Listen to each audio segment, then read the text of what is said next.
السلام عليكم ورحمة الله تعالى وبركاته. مالي wanaagsan qiyaarey ku soo dhawaada barnaamijkeena ciyaaraha fadlan haddii janaalka aad ku cusubtahay subscribe gamanan karriix si aad u noqoto mar walba daawadaha ugu horeeya ee la socda fariimaha ciyaaraha. Inta aanan u gudbin sheekooyinka ciyaaraha waxaa la ciyaaray kulamo aad u xiiso badan ee tartanka horyaalka qaaradda Yurub ee UEFA Champions League oo kooxo qaarkood guud ahaan laga cirib tiray tartankaasi. Ayna ku horreeyeen kooxda kubadda cagta ee Chelsea ayaa ciyaartooda ku soo ilaatay min gool iyo gool halka kooxda kubadda cagta Rennes ay gool dara 3 kala kulantay kooxda kubadda cagta Sevilla. Lazio ayaa sidoo kale 2-2 ay barbara wada galeen kooxda kubadda cagta ee Braga halkaasina ST Petersburgna ay gool dara 2 kala kulantay kooxda kubadda cagta ee Borussia Dortmund.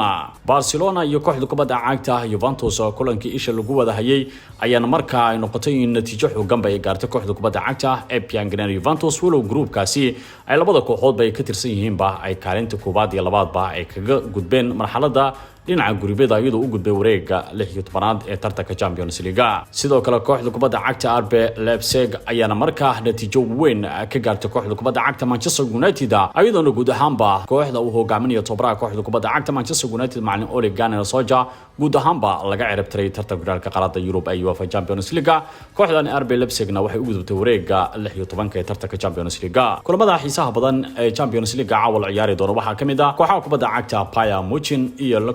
Moscow ayaa wada kulmi doona halka kooxda Salzburg iyo Atletico Madrid-na ay ciyaari doonaan. Sidoo kale Inter Milan Shakhtar Donetsk ay markaa ka hortagi doonta Real Madrid iyo kooxda kubadda cagta Borussia Mönchengladbach ay markaa wada kulmi doona. Manchester City garoonkeeda ay ku qaabili doonta kooxda reer France ee Marseille halka Olympiacos iyo Porto ay iswajihi doonaan. Ajaxna waxay kulan aad u xiiso badan ee dalkaasi Holland ku qaabili doonta kooxda reer Talyaani Atalanta. kooxda kubadda cagta ee Midtjylland iyo kooxda Liverpool ayaa iyana wada kulmi doona tartanka Champions League waxaana qayb ay ka yihiin kulamada xiisaha badan Champions League ee markaa caawal ciyaari doono. kooxda kubadda cagta Real Madrid ayaa guud ahaan sheegtay inaysan awoodi karin qiimihii hore ee Eden Hazard ay markaa Chelsea ay kala soo wareegeen aysan markaa ku bixin karin laacibka kooxda Manchester United ee Paul Pogba. Arrintan ay waxay ku soo beegmaysaa kadib markii ay qaar ka mid ah warbaahinta waddanka Isbaanishka ay xuseen in Real Madrid ay aad markaa u xiiseynayso in markaa ay la soo wareegaan xiddig u dhashay waddankaasi Faransiiska ee Paul Pogba. Sheekadan ayaa muddo dheer ay soo jiitamaysay iyadoo mustaqbalka ciyaaraankaasi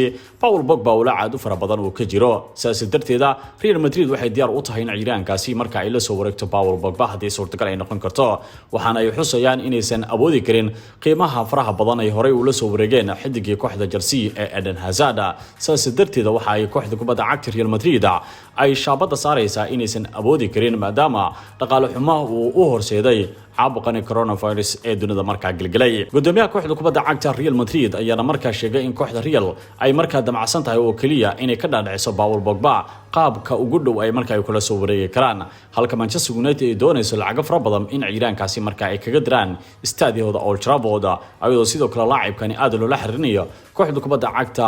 ee Juventus ee ka dhisan horyaalka waddankaasi Talyaaniga balse Real way cadeynaysaa kaliya inay aad u xiiseynayaan xiddigaasi balse kuma bixin doonaan lacagihii faraha badnaa markii hore ay ku soo qaateen wiilka reer Belgium ee Eden Hazard. kooxda kubadda cagta Manchester United ayaa dhinaca kale xoojinaysa dalabkeedii ku aadanaa ciyaaraanka kooxda Rennes ee Camavinga. Eduardo Camavinga ayaana markaa ka mid noqonaya da'yarta ugu hadalhaynta badan sheekooyinka dhinaca kubadda cagta 18 jirkani ayaana markaa aad uga dhex muuqanaya qaybta qadka dhexe kooxda kubadda cagta Rennes ee horyaalka leegwanka waddankaasi Faransiiska. xiddigani waxaa mudaba aad u raacdeysanaysa kooxda kubadda cagta Real Madrid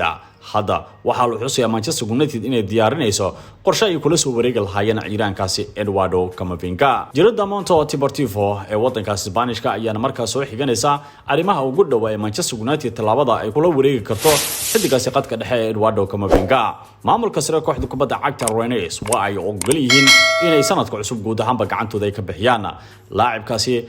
Eduardo Camavinga ayaa hore u cadeeyay in uu diyaar u yahay inuu isaga dhaqaaqo horyaalka liigaanka waddankaasi Faransiiska haddii uu helo ballanqaadi ku aadan in boos joogta uu heli karo. labadani kooxood ee Real Madrid iyo Manchester United ayaa ilaa iyo hadda uga cadcad dalabka ciyaaraankaasi maadaama la xusayo in xiddigaasi Eduardo Camavinga muhiimadiisu ay tahay marka hore in uu dhameysto xil ciyaareedkan mustaqbalka kooxda kubadda cagta Rennes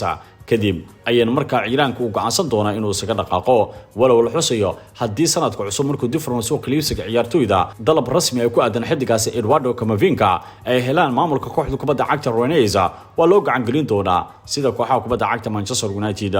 iyo Real Madrid. taageerayaal careysan ee kooxda kubadda cagta Manchester United ayaana markaas sanduuqa codeynta ee kooxda markaas soo galiyay warqado aad u fara badan ayagoo markaa ku cadeynaya inaysan ku qancin waxyaalaha uu sameeyo tababaraha kooxda kubadda cagta Manchester United macallin Ole Gunnar Solskjaer. sidaas darteeda waxa ay taageerayaasha kooxda kubadda cagta Manchester United dhamaan ay aad u daawanayeen ciladaha ugu faraha badan ee ku aadan kooxdooda oo laga cirib tiray tartanka horyaalka qaaradda Yurub ee UEFA Champions League. maadaama waqtiga kan xaadirka kooxda kubadda cagta Manchester United laga cirib tiray ka qaybgalka tartanka horyaalka qaaradda Yurub ee UEFA Champions League, cadaadiskii waa uu ku sii farabatay tababaraha kooxda kubadda cagta Manchester United ee macallin Ole Gunnar Solskjaer. sidaas darteeda waxa hadda la xusayaa in arinta ugu weyn ay sameyn karaan guddiga maamulka kooxda kubadda cagta ee Manchester United inay ka wada fariistaan arrimaha mustaqbalka in uu sii joogo karo hogaanka kooxda kubadda cagta Manchester United macallin Ole Gunnar Solskjaer, maadaama Manchester United ciyaartii ay soo bandhigtay aysan ku qancin dhammaan taageerayaasha kooxda kubadda cagta Manchester United. kubadda intooda badanba waxa ka sidatay kooxda kubadda cagta RB Leipzig waxaana ay iska cilin waayeen firfircoonida daadka xoogan ee kooxda kubadda cagta RB Leipzig.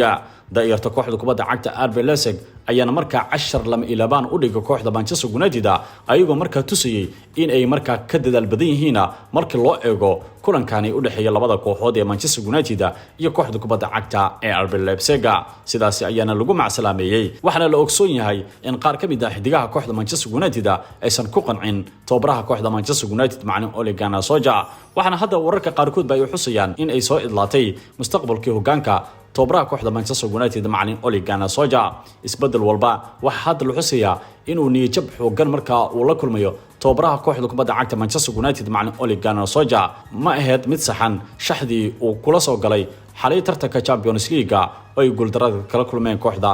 RB Leipzig. waa maxay sababta loo baajiyay kulan ciyaareedka u dhaxeeya kooxaha kubadda cagta Paris Saint-Germain iyo kooxda Red Turkey ee Istanbul Başakşehir kadib markii mid ka mid ah tababarayaasha uu cunsuriyeen ku sameeyay sidaas darteed ciyaartooyda kooxda kubadda cagta